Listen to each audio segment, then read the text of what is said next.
Hello student. आज की इस वीडियो में हम करने वाले हैं जामिया बीपीटी 2022 का पीवाईक्यू। ऑलरेडी मेरे दोस्त मैंने आपको 2017 से लेकर 2021 तक का मैंने पीवाईक्यू करवा दिया है। अगर अब तक उस वीडियो को आपने नहीं देखा तो उसे जरूर देखिएगा। उस वीडियो के प्ले लिस्ट का लिंक आपको मिल जाएगा डिस्क्रिप्शन में।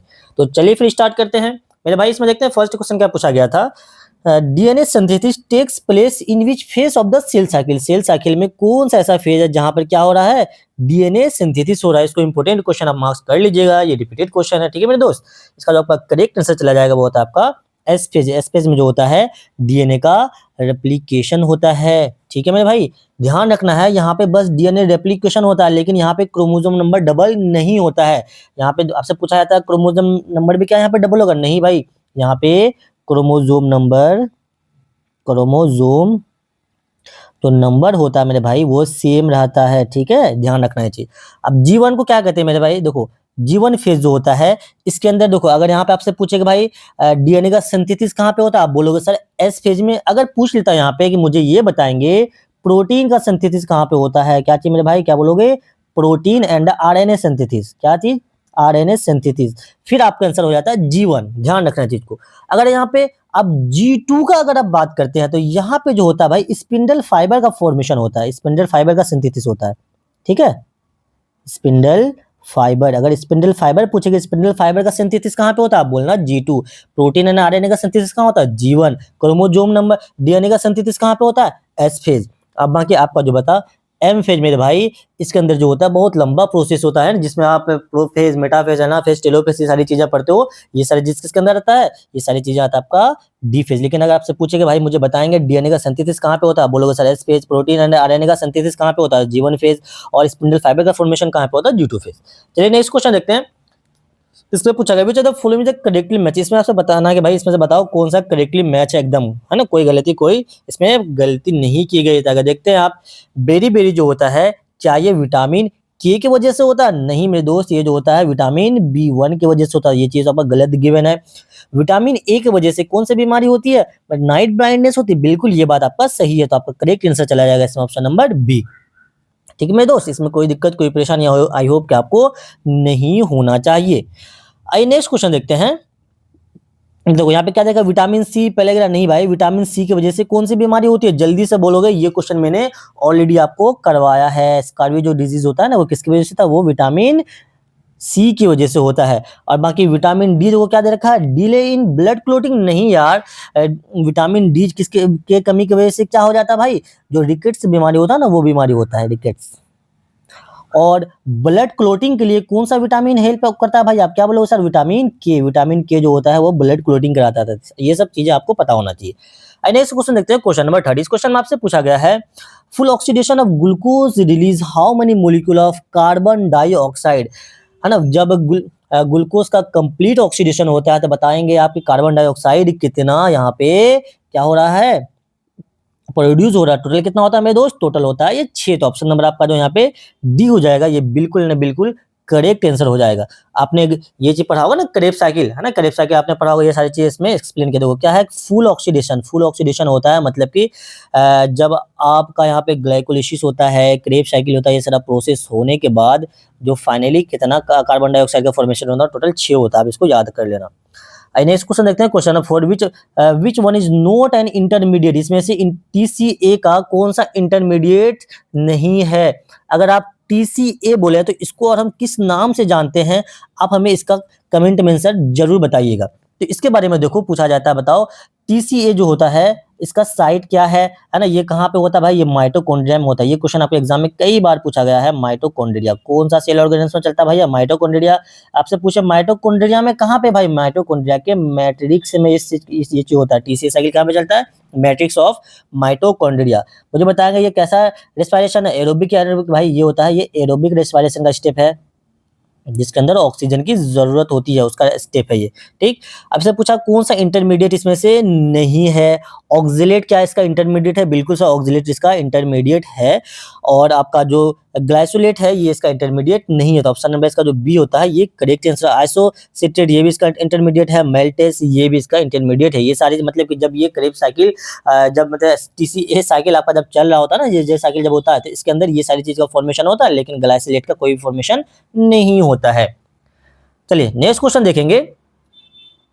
क्वेश्चन नंबर 5 में पता विच of the following which one is a 5 carbon sugar, इसमें से बताएंगे किसके अंदर 5 कार्बन शुगर है। भाई हम सब जानते हैं राइबोस के अंदर होता है, किसके अंदर राइबोस के अंदर कितना होता है 5 कार्बन शुगर होता है।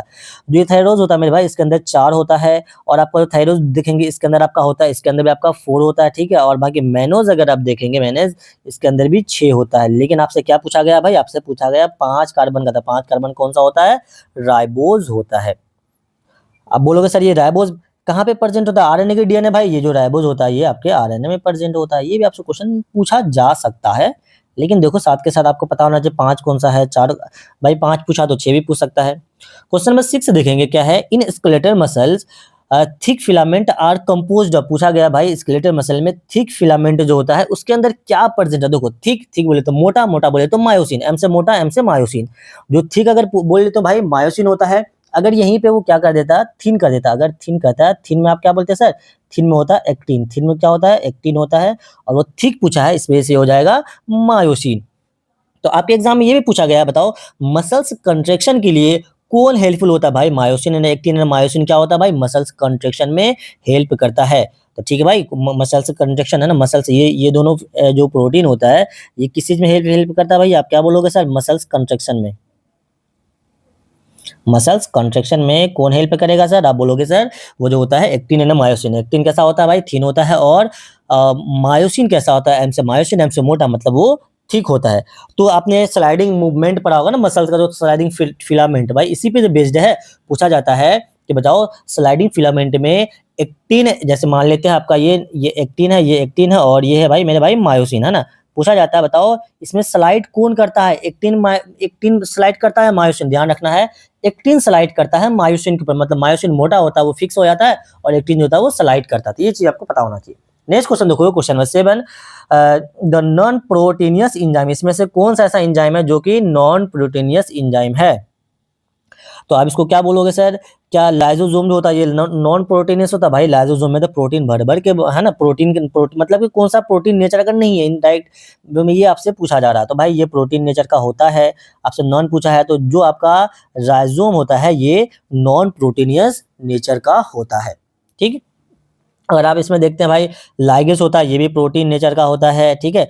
जो कि इसका लाइगेज का क्या काम होता है सर, लाइगेज का जो काम होता है वो डीएनए फ्रेगमेंट को ज्वाइन करता है। क्या करता है वो, डीएनए फ्रेगमेंट को क्या करता है भाई, वो ज्वाइन करेगा। ये भी आपको इसका फंक्शन पता होना चाहिए। और बाकी जो आप लाइजोजाइम होता है इसका मेन फंक्शन क्या होता है, जो सेल वॉल होता है ना बैक्टीरिया का, सेल वॉल ऑफ बैक्टीरिया, उसको क्या करता है, उसको वो ब्रेक करता है। सेल वॉल ऑफ बैक्टीरिया को ब्रेक करने में कौन हेल्प करेगा, लाइजोजाइम। और आपका जो राइबोसोम होता है ये किसका बना हुआ होता है, ये जो होता है मेरे भाई वो आरएनए का बना हुआ है। और लाइगेज आपको फंक्शन पता होना चाहिए, डीएनए फ्रेगमेंट को ज्वाइन करने में हेल्प करता है। आई नेक्स्ट क्वेश्चन देखेंगे। अगर यहाँ पे आप पूछोगे सर ये राइबोन्यूक्लियस का मुझे फंक्शन बता दो, भाई ये भी देखो ये सारे के सारे प्रोटीनस नेचर का है ना ये, लेकिन भी नहीं है। अगर आप देखते हैं इसको राइबोन्यूक्लियस, ये जो होता है ना ये आरएनए को क्या करता है मेरे भाई, आरएनए को डीजेनरेट करता है। मतलब कि आरएनए को ब्रेक डाउन करने में हेल्प कौन करेगा, राइबोन्यूक्लियस। और डीएनए फ्रेगमेंट को जोड़ेगा कौन, लाइगेज। नेक्स्ट क्वेश्चन देखोगे, क्वेश्चन नंबर 8, फाइटोक्रोम क्या है। जो फाइटोक्रोम है ये सिंपल से पूछा भाई क्या है फाइटोक्रोम, देखो किसको कहते हैं, जो प्लांट हार्मोन होता है ना उसी का दूसरा नाम है फाइटोक्रोम। ये क्या है भैया, प्लांट हार्मोन, इसी को हम ये कहते हैं फाइटोक्रोम कहते हैं। ये जनरली भाई ये जो होता है, क्या ये फ्लेवोप्रोटीन होता है या ग्लाइकोप्रोटीन या लिपो, भाई ये जो होता है ना ये क्रोमोप्रोटीन होता है। ये कैसा होता है, ये क्रोमोप्रोटीन होता है। क्योंकि ये क्रोमोप्रोटीन क्यों होता है भाई, क्योंकि एब्जॉर्ब करता है रेड लाइट वगैरह को, ठीक है। इसलिए इसको हम क्या कहते हैं, क्रोमोप्रोटीन करता है कहते हैं। और ये जो हेल्प भाई, अब कोई भी हार्मोन होता है प्लांट का, आपने पढ़ा होगा ऑक्सीजन, साइटोकिन, जिबरेलिन, ये सारी चीज क्या करता है, इसका मेन फंक्शन होता है जर्मिनेशन कराना, फ्लावरिंग कराना, प्लांट में ग्रोथ कराना, प्लांट में डोरमेंसी लाना, जर्मिनेशन लाना, ये सारा काम होता है उसका, ठीक। क्वेश्चन नंबर आप देखते हैं, क्वेश्चन नंबर 9 इससे पूछा गया DNA fingerprint technique was developed by, DNA fingerprint जो था इसको डेवलप करने वाले इसमें से कौन से साइंटिस्ट हैं? क्या वो जेम्स वाटसन साहब थे? इन्होंने भाई इन्होंने क्या किया था, इन्होंने इन्होंने क्या बताया था, इन्होंने डिस्कवर किया था किसके बारे, डीएनए स्ट्रक्चर के बारे में इन्होंने डिस्कवर किया था, डीएनए स्ट्रक्चर। यहाँ से आपसे क्या पूछा, डीएनए फिंगरप्रिंट की बात हो रही है भाई, डीएनए स्ट्रक्चर की अगर बात होती है फिर तो आपका आंसर ए जाता। ठीक, इसको तो आप हटा दो। अगर आप देखते हैं भाई मेरे जाफरे साहब, इन्होंने क्या किया था भाई, इन्होंने डबल है ना डीएनए का जो डबल हेलिक्स स्ट्रक्चर था उन्होंने ये चीज दिया था, डीएनए यहाँ पे लिख सकते हो डबल हेलिक्स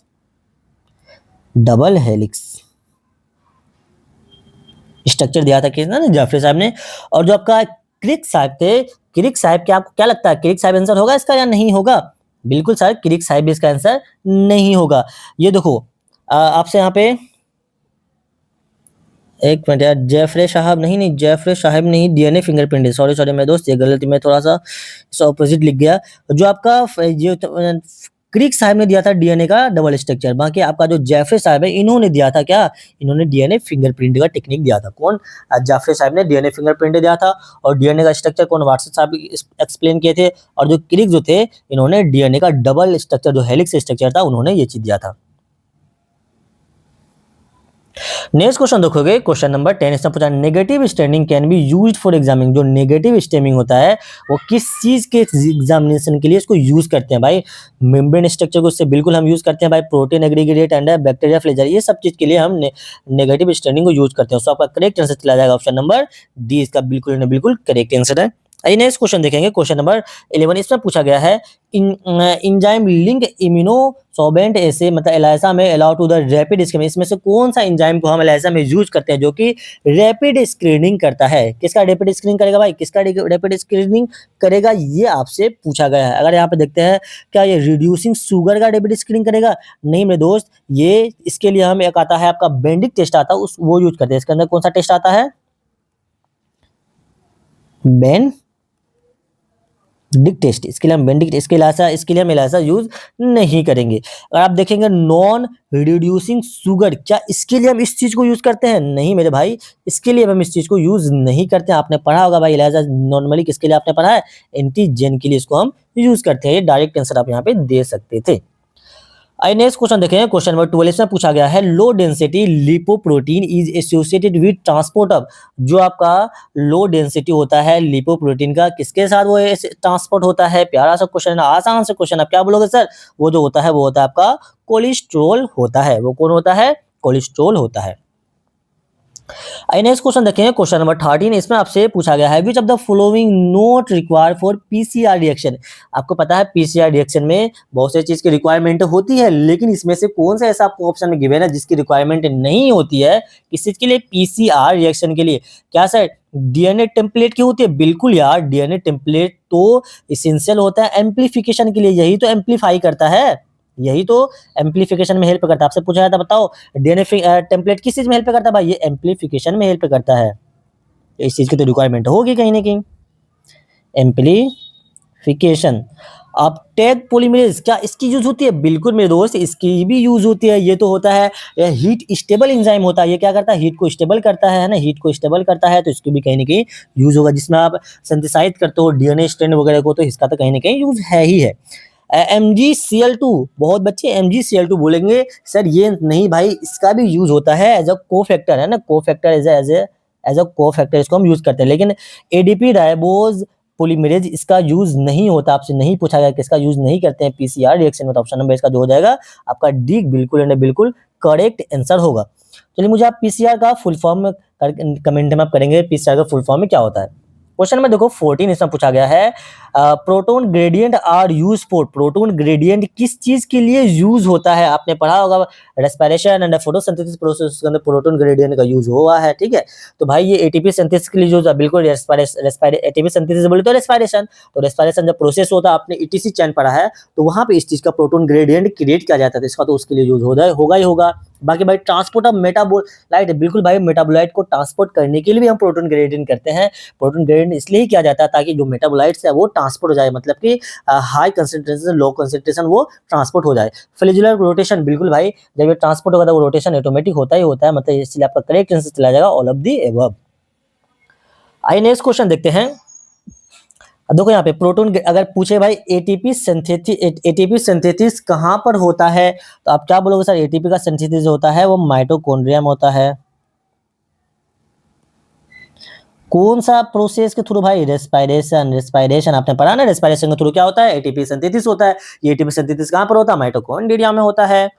नेक्स्ट क्वेश्चन देखो, question 15, crossing over in the diploid organism lead to. जो क्रॉसिंग ओवर होता है डिप्लॉयड ऑर्गेनिज्म वो क्या करता है भाई? क्या वो डोमिनेंस ऑफ एलिन करेगा, या फिर सेग्रीगेशन करेगा, या फिर रिकॉम्बिनेशन ऑफ लिंक डीएनए? बिल्कुल सर, वो रिकॉम्बिनेशन ऑफ लिंक डीएनए करेगा। मतलब देखो, ये जो क्रॉसिंग ओवर होता है ये कहाँ, मियोसिस फर्स्ट में होता है कि मियोसिस सेकंड में होता है भाई? ये मियोसिस फर्स्ट में होता है, ये मियोसिस फर्स्ट में होता है, ध्यान रखिएगा। आपसे पूछा जाता है मियोसिस फर्स्ट में बताओ कौन से इसमें होता है? देखो, लेप्टोटीन, जाइगोटीन, पेकेटीन, तो आपसे पूछा जाएगा भाई कौन सा होता है? ये होता है पेकेटीन में होता है ना, पेकेटीन में होता है ये क्रॉसिंग ओवर। ये भी आपको पता होना चाहिए। क्रॉसिंग ओवर नॉर्मली क्या होता है? रिकॉम्बिनेशन होता है ऑफ लिंक डीएनए का, जिसके वजह से मेरे भाई क्या होता है? इवोल्यूशन आता है, जिसकी वजह से क्या होता है? इवोल्यूशन होता है। इवोल्यूशन आपसे पूछा भाई ये होता क्यों भाई? क्योंकि इससे इवोल्यूशन को ये प्रोड्यूस करता है, मतलब नया नया चीज कुछ ना कुछ एडिशन में आते रहता है। तो ये किसको प्रोड्यूस करेगा? ये इवोल्यूशन को प्रोड्यूस, मतलब कि इवोल्यूशन ये लाता है, सिंपल ऐसे समझ सकते हो आप। क्वेश्चन नंबर 16 देखो क्या है, which of the following will give the positive by क्या है? By biuret test. इसमें से पॉजिटिव ब्यूडेट टेस्ट कौन सा देता है? कौन सा इसके अंदर जो है पॉजिटिव ब्यूडेट टेस्ट देता है? अगर यहाँ पे आप देखते हैं तो क्या ग्लाइकोजेन देता है? नहीं भाई, ग्लाइकोजेन में इसको डायरेक्ट आप याद कर लेना, एल्ब्यूमिन जो होता है ये आपका पॉजिटिव ब्यूडेट टेस्ट देता है, जो कि आपका वायलेट कलर प्रोड्यूस करता है। कैसा colour? Violet colour.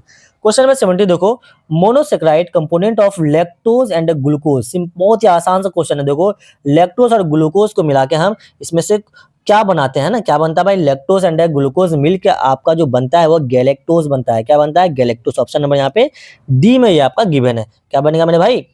Option number D में आपका गिवन है। अगर यहाँ पे आप देखते हैं फ्रुक्टोज, अगर बोलोगे सर फ्रुक्टोज में क्या होता है? जो फ्रुक्टोज में होता है मेरे दोस्त, फ्रुक्टोज के अंदर आपका होता है सुक्रोज प्लस ग्लूकोज। इसके अंदर सुक्रोज होता है, ये भी क्वेश्चन आपसे पूछा जा सकता है, प्लस ग्लूकोज। ये दोनों मिलके आपका ये दोनों मोनोसेक्राइड है, सुक्रोज प्लस ग्लूकोज, इससे बन जाता है डाइसेक्राइड। तो फ्रुक्टोज क्या है? डाइसेक्राइड है, इससे आपका बनता है ग्लूकोज। अगर आप यहाँ पे आप फ्रुक्टोज हो गया, गैलेक्टोज हो गया, ठीक है। ग्लूकोज तो आपका सिंगल यूनिट है ये। नेक्स्ट क्वेश्चन देखो, question number 18, which one is क्या है? Aromatic amino acid. इसमें से एरोमेटिक एमिनो एसिड कौन सा है? तो बहुत ही प्यारा सा क्वेश्चन। आप क्या बोलोगे सर? वो जो एमिनो एसिड है वो उसको ट्राइप्टोफेन कहते हैं। ट्राइप्टोफेन को शॉर्ट में क्या कहते हैं भाई? टीआरपी। ये कौन सा है? ट्राइप्टोफेन। इसको मैं पूरा लिख देता हूं ताकि आपको कंफ्यूजन ना हो।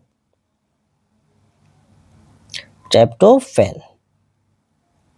अब देखो यहाँ पे एक क्वेश्चन और है, अगर आपसे पूछा जाता है सिंपलेस्ट, देखो ये तो एरोमेटिक पूछा गया, अगर आपसे पूछे कि सिंपलेस्ट एमिनो एसिड बताओ। सिंपलेस्ट एमिनो एसिड जो होता है वो ग्लाइसिन होता है। सिंपलेस्ट एमिनो एसिड कौन सा होता है मेरे दोस्त? वो होता है आपका ग्लाइसिन होता है। अब देखो आपसे पूछा था अगर ब्रांच एमिनो एसिड, ये तो आपको एरोमेटिक पूछा, अगर ब्रांच पूछा तो वो होता है आपका वैलिन। वो होता है आपका वैलिन होता है, ठीक है। नेक्स्ट क्वेश्चन देखो, question number 19, angiosperm differ from the gymnosperm in habit. देखो, एंजियोस्पर्म जो होता है वो जिम्नोस्पर्म से कैसे अलग है? ये क्वेश्चन आपसे पूछा गया, बहुत ही प्यारा सा एंड आसान सा क्वेश्चन है। इसके अंदर भाई देखो, कोटिलेडन जो होता है वो दोनों के अंदर होता है, कोटिलेडन दोनों के अंदर होता है, ट्रेकिड दोनों के अंदर होता है, ब्रॉड लीफ दोनों के अंदर होता है। ये चीज तो ये तीनों फीचर जो होता है वो एंजियोस प्लस जिम्नोस दोनों का फीचर है। लेकिन बात अगर आती है फ्रूट की, तो फ्रूट जो होता है वो सिर्फ किस में होता है? एंजियोस्पर्म में होता है। जिम्नोस्पर्म में फ्रूट नहीं होता है, ठीक है। ये आपको पता होना चाहिए, क्योंकि एंजियोस्पर्म जो होता है उसको हम कैसा प्लांट कहते हैं? फ्लावरिंग प्लांट कहते हैं। एंजियोस्पर्म को कैसा प्लांट कहेंगे? फ्लावरिंग प्लांट कहेंगे। फ्लावर होता है मतलब उसके अंदर क्या होगा मेरे भाई? उसके अंदर फ्रूट भी होगा। क्वेश्चन नंबर 20 देखो, one feature of the collenchyma is dead. Collenchyma का एक इसमें से फीचर बताएंगे। देखो, पेरेनकाइमा, कोलेनकाइमा, स्क्लेरेनकाइमा आपने पढ़ा होगा, है ना। ये टाइप्स ऑफ परमानेंट टिश्यू होता है, पेरेनकाइमा, कोलेनकाइमा एंड स्क्लेरेनकाइमा। जो स्क्लेरेनकाइमा होता है वो तो डेड होता है, लेकिन ये दोनों क्या होते हैं? लिविंग होते हैं। लेकिन आपसे स्पेशली पूछा कोलेनकाइमा, तो कोलेनकाइमा जो है वो इलास्टिक नेचर का होता है। कैसा होता है? इलास्टिक नेचर का होता है, एक्सट्रीमली इलास्टिक होता है। जो पेरेनकाइमा होता है, देखो पेरेन्काइमा होता है, कोलेनकाइमा या स्क्लेरेन्काइमा। अगर पेरेन्काइमा आपसे पूछ लेता तो वो स्टोरेज नेचर का होता है। वो कैसा नेचर का होता है? स्टोरेज, वो स्टोरेज होता है। और बाकी आपको देखो यहाँ पे कोलेनकाइमा पूछा तो इलास्टिक नेचर का होता है, ये इलास्टिक हो गया। स्क्लेरेन्काइमा जो होता है ये सपोर्टिव नेचर का होता है। ये कैसा करता है भाई? सपोर्टिव नेचर का होता है। ये दोनों जो होते हैं, आपसे पूछा था बताओ इसमें से कौन लिविंग है कौन डेड है? ये दोनों जो होता है लिविंग होता है।